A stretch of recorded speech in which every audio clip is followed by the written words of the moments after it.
Hey you, are you afraid of wolves? Well, if you're not, you actually should fucking be. Because I can guarantee, absolutely guarantee, if you watch this film, you will be. Welcome to Short Scares. Please give this video a like and a share and give me a follow. Today we are taking a look at 2024's Out Come the Wolves.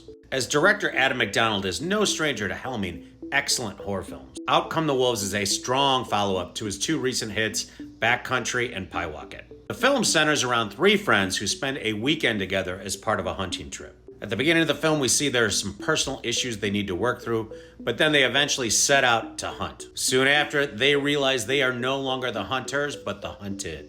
George Jarsky, Damon Runyon, and Missy Peregrine all provide really strong performances in this nature-based horror film. But as you can expect from McDonald's past work, the wolves become the star of this movie. Similar to the bear attack and Backcountry, these wolves are downright terrifying. And when you see the damage they do to these people, man, you'll be terrified of them too. Out Come the Wolves is a bloody, tense, and crazy film that will make you think twice about heading out anywhere to go camping or hunting, especially if there are wolves in the area. This movie is currently available video on demand, but it is a Shudder IFC original, meaning it will likely be streaming on Shudder relatively soon. Overall, I really enjoyed the film, and I strongly suggest you give it a watch. If you've seen Out Come the Wolves, I'd love to know your thoughts on the movie in the comments below.